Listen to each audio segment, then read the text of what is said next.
What I'm about to share with you has changed the lives of the highest performing people I've ever worked with, like Olympians, world champions, Hall of Famers, CEOs, mothers, athletes, entrepreneurs, and honestly, people who thought they were losing their minds. And it's changed my own life more than anything that I've ever taught. So here's what I want to say up front. This is not a motivational video. I'm not going to tell you to believe in yourself. I'm not going to tell you to manifest, although that's cool. And we could do that in another video. I'm not going to hand you feel good language and send you back into a life where nothing actually changes. What I'm going to do is walk you through a mechanism, something that is happening in your brain right now, most of the time, that you don't even know is happening. And once you see it, you can't unsee it. And once you can't unsee it, you have real power over it. And the mechanism has a name in my work. And I call it the trap of a smart mind because it is the exact reason so many capable, driven, intelligent people are stuck. And it's the reason nothing they've tried has worked because they've been trying to solve the trap with the very thing that built the trap. So let me show you what I mean. Let me first tell you when I first understood this. So years ago, I was working with an executive who was as smart as anyone I've ever met, like Ivy League, top of his field, brilliant, hardworking, driven. And he had been stuck on one major life decision for almost 2 years, like 2 years. And I remember sitting across from him and asking one question: how many hours have you spent thinking about this? And he got quiet. And then he said, thousands, thousands of hours. And he was no closer to an answer than the day he started. And in that moment, I saw something that I'll never forget.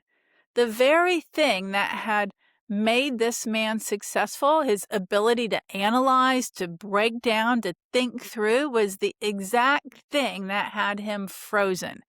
His analytical brain was a Ferrari, and he was standing on the gas pedal wondering why the car wouldn't move.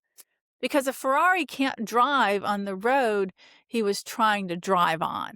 Some roads require a completely different vehicle, right?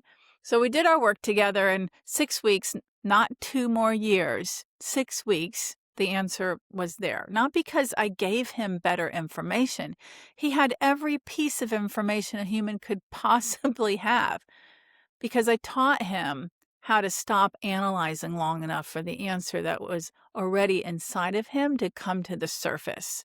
And that was the moment my whole career reorganized itself around that one truth. The higher you climb, the smarter you get, the more capable you become, the less useful pure analytical thinking becomes on your biggest problems.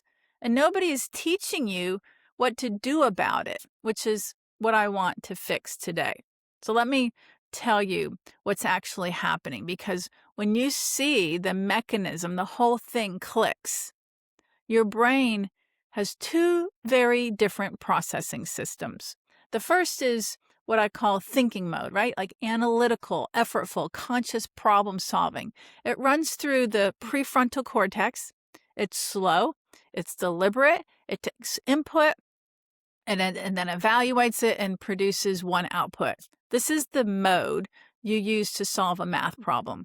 Build a spreadsheet, plan a trip, negotiate a contract, or write a report. It's fantastic at that work.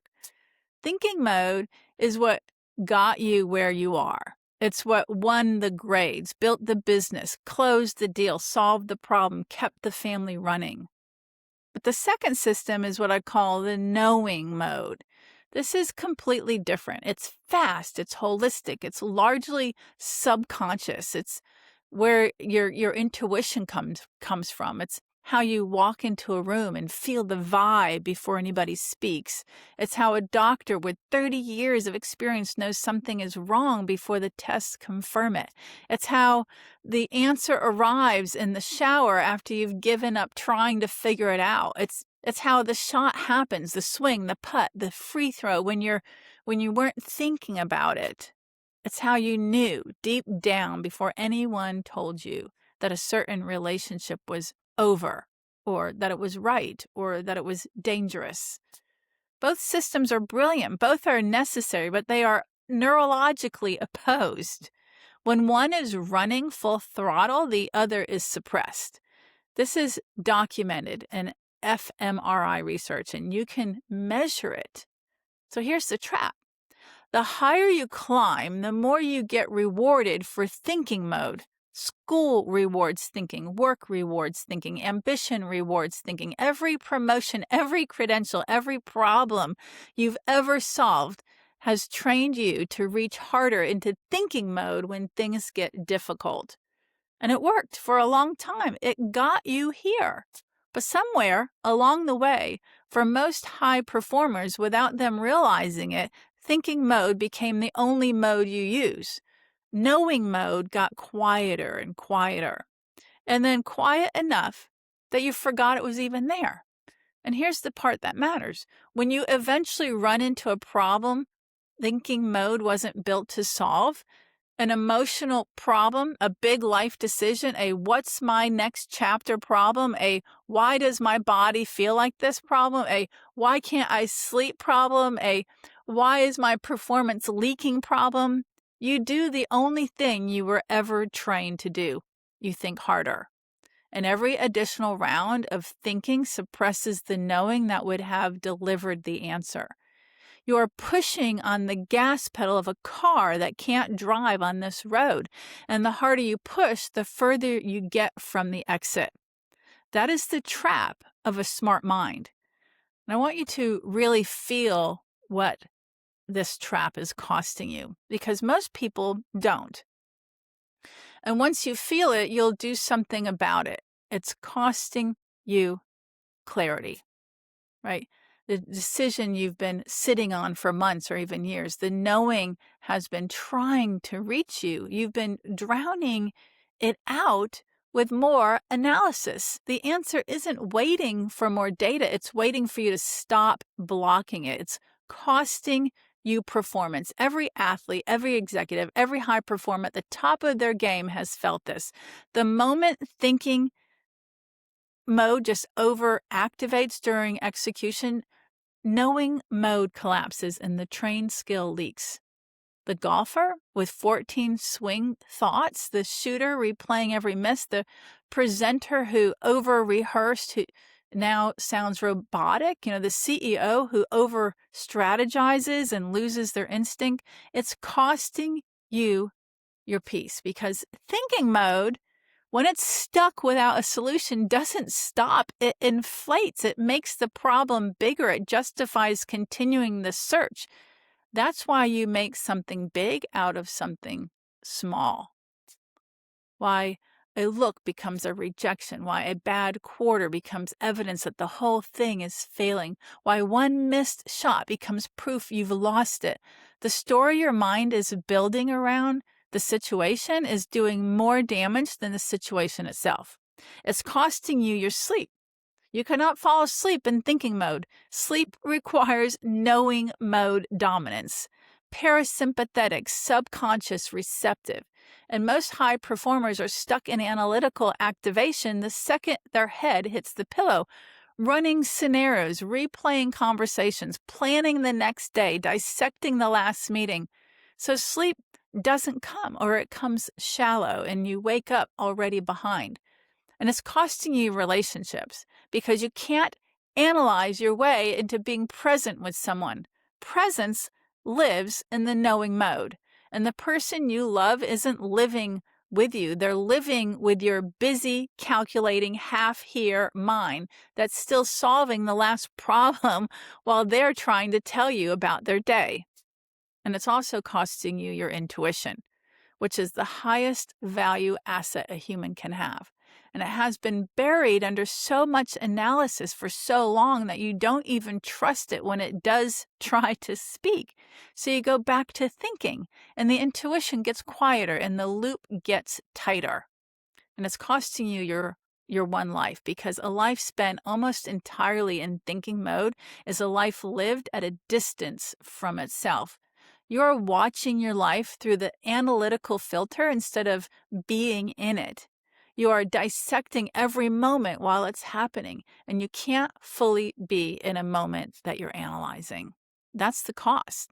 That's what I want you to feel. Now, I want to, be honest about something also, because there is a lot of advice floating around about this, and most of it does not work for the kind of person watching this video. And I want to tell you why. You have probably heard, just stop overthinking, or you've heard, trust your gut, or you've probably heard, be more mindful, or you have heard, just let it go, or you've probably heard, meditate. And here's why none of those or any of that works for you. Every one of those is a conscious command issued to a subconscious pattern, and they do not work at that level. So your prefrontal cortex, the thinking part of your brain, cannot directly turn off the analytical loop.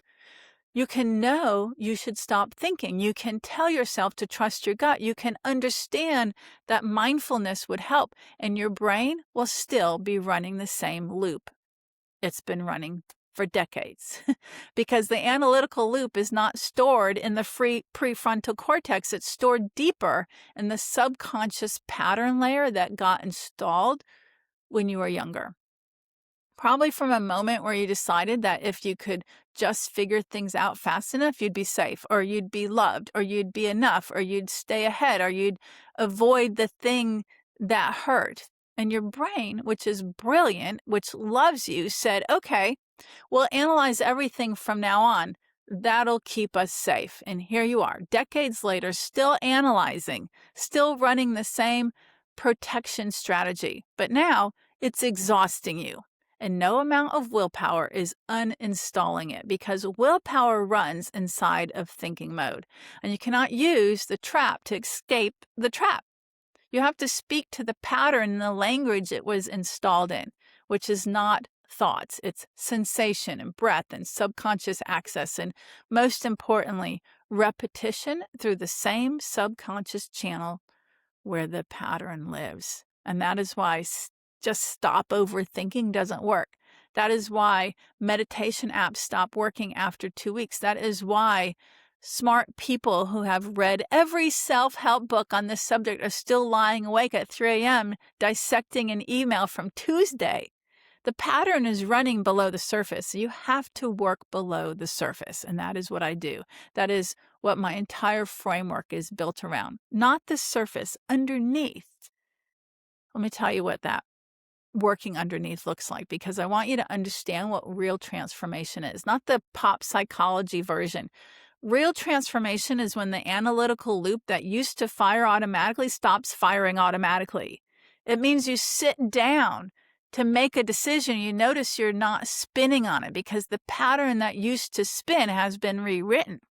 It means you get an intuition about a hire or a deal or a direction or a person, and you actually trust it because you've experienced enough evidence that knowing mode is more reliable than analysis on the questions that matter most. And it means you get into bed and your mind actually stops, because the analytical loop is no longer your default resting state. It means you have a conversation with your spouse and you're actually there, not half analyzing what they said while they're still talking, fully present. And it means you stand over the shot or the presentation or the negotiation, and thinking mode goes quiet the way it's supposed to. And the skill you trained for years actually executes. That's what real work looks like. It's not, I'm trying really hard to trust my gut. It's the analytical loop isn't the automatic response anymore. And this is not spiritual mystery. This is subconscious rewiring. It is the difference between telling yourself a new story on the surface and installing a new pattern where the old one lives. The tool I use for that, and this is why my framework works when other approaches don't, is hypnosis. Specifically, hypnosis paired with a step-by-step framework that I created that unwires the old analytical loop and installs a new baseline underneath. That's what I do. That's the whole thing. Not talk therapy, not motivation, not another 5-step morning routine, not another journaling prompt. Real subconscious rewire work in a structured framework with the tools that actually reach the layer where the pattern was first installed. And here's what I want you to know about hypnosis specifically, because I know some of you, the analytical ones, just tightened up when I said the word. Hypnosis is not stage hypnosis. It's not losing control. It's not mystical. It's a well documented state where the analytical filter quiets and the subconscious becomes accessible to intentional input. Every human enters hypnotic states multiple times a day naturally, driving on autopilot, getting absorbed in a movie, the moment right before sleep. What I do is take that natural state and use it deliberately with structure to rewrite the specific patterns keeping you stuck. So for an analytical person, hypnosis is super powerful because it reaches the exact layer thinking mode cannot reach. So I want to be really honest with you then. I'm making this video here to help you. The trap of a smart mind is running the show for a lot of very capable people right now, and most of them don't even know it. They think their life is the problem. They think if they just fix the business, fix the marriage, fix the schedule, fix the sleep, fix the direction, they'd feel okay. And they are pouring years and years of effort into fixing things that were never the actual problem. And meanwhile, the analytical loop keeps running because the patterns keep firing underneath everything they do. And every win gets swallowed by the next thing to analyze. And every setback becomes evidence that the thinking wasn't rigorous enough. And they wake up 10 years later exhausted from a fight they never were actually in. And I don't want that for you. If you're watching this, you're the one who's ready to see the trap, and you're the one who's ready to work below it. And I've been building this framework for well over 25 years. It's the same framework I use with top athletes in the world, the same framework I use with high achieving executive and founders, and the same framework I use with women who are exhausted from the mind that will not stop. And it works because it goes underneath the pattern instead of trying to reason with it from above. And I want you to have it too. So right now, go to dawngrant.com. You see, start here. There's a drop down. Choose the path that works for you. I would love to help you. So check it out.